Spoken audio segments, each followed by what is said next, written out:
Los Angeles, June 12, 1994. The sun had long dipped below the Hollywood Hills, and the wealthy neighborhoods of Brentwood had begun to settle into a quiet Sunday night. But at 875 South Bundy Drive, something terrible had happened, something that would soon become the center of the most watched trial in American history. Nicole Brown Simpson, the ex-wife of football legend O.J. Simpson, was found brutally murdered outside her condo, alongside a young man named Ronald Goldman. The crime scene was savage: stab wounds, blood spattered on the walls, footprints in the walkway, and a single leather glove left near the bodies. The LAPD arrived quickly. From the beginning, suspicion swirled around O.J. Simpson. Nicole and O.J. had a long, complicated history, marked by public fights, 911 calls, and court records of domestic abuse. The connection was undeniable, but the evidence would have to speak louder than emotion. Detectives found blood drops at the scene, which seemed to match O.J.'s DNA. A second glove, identical to the one at the crime scene, was later discovered at his Rockingham estate. His Bronco had traces of blood inside, but O.J. was nowhere to be found. June 17, the day the country stopped. TVs across America switched from daytime talk shows and baseball games to footage of a white Ford Bronco cruising slowly down the freeway. Inside, O.J. Simpson, in the backseat, holding a gun to his head. Driven by his friend Al Cowlings, the Bronco became a symbol of something larger: race, celebrity, justice, and media obsession. People watched from bridges, gas stations, living rooms, bars. Some cried, some cheered. Everyone was glued to the screen. The low-speed chase ended at O.J.'s home. He surrendered to police with a note in his pocket that read more like a goodbye than a confession. But the real drama hadn't even started. October 3, 1995. But before the verdict that shook the nation, there were 11 months of televised courtroom warfare, unlike anything America had ever seen. The People versus Orenthal James Simpson. O.J. assembled what the media quickly dubbed the Dream Team, a powerhouse defense group led by Johnnie Cochran, Robert Shapiro, F. Lee Bailey, and a young Robert Kardashian. On the prosecution side, Marcia Clark and Christopher Darden, determined to prove that fame couldn't buy freedom. The evidence was damning, at least on the surface. Blood samples, DNA, the gloves, the history of abuse. But the courtroom isn't just about evidence, it's about narrative, emotion, and doubt. The prosecution laid out a clear timeline. O.J. had no solid alibi. The cuts on his hands suggested a struggle. DNA from the crime scene matched his. But then, the defense began to chip away.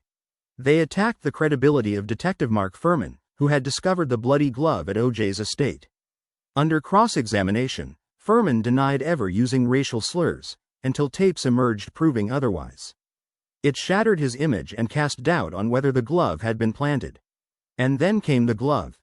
In front of the jury, in front of millions watching live, O.J. struggled to fit his hands into the bloody leather glove found at the crime scene. He tugged, pushed, and pulled, but it didn't fit. Johnnie Cochran stood, voice booming through the courtroom and into history. If it doesn't fit, you must acquit. It became more than a rhyme. It became the defense's entire thesis. The jury was sequestered for 265 days, isolated from the world. Tensions flared. The media circus outside the courtroom blurred the lines between justice and entertainment. Black and white America watched the same trial, but saw different stories. Some saw a guilty man manipulating the system. Others saw a black man being targeted by a racist institution. What started as a murder case had become a mirror, reflecting America's deepest divides. October 3, 1995. The jury had deliberated for less than 4 hours, after 9 months of trial, mountains of evidence, and countless hours of testimony. 9 a.m. America held its breath. In offices, schools, hospitals, living rooms, millions of people gathered around TVs. Businesses paused. Courts delayed other hearings. Even the stock market slowed. It was the most anticipated verdict in modern history. We the jury in the above entitled action find the defendant, Orenthal James Simpson, not guilty of the crime of murder. Gasps, screams, silence, joy, rage. In black communities across the country, people cheered, not necessarily because they believed O.J. was innocent, but because they saw the verdict as a rare win against a system they felt was never on their side. In white communities, shock and disbelief. To them, the evidence had been overwhelming. The divide was so deep, it felt like two different nations had watched two different trials. Outside the courthouse, chaos. Some hugged, some cried. Reporters scrambled to capture the raw emotion pouring into the streets. O.J. sat still, barely reacting, as if stunned himself. But freedom didn't mean peace.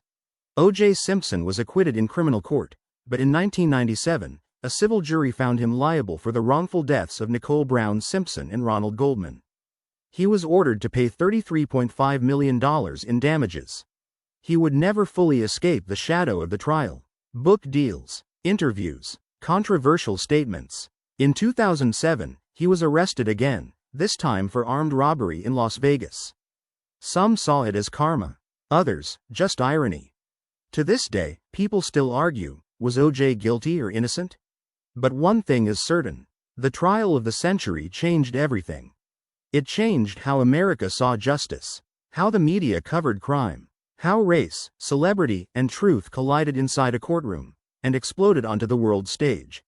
It wasn't just a trial. It was a moment in history that still echoes today.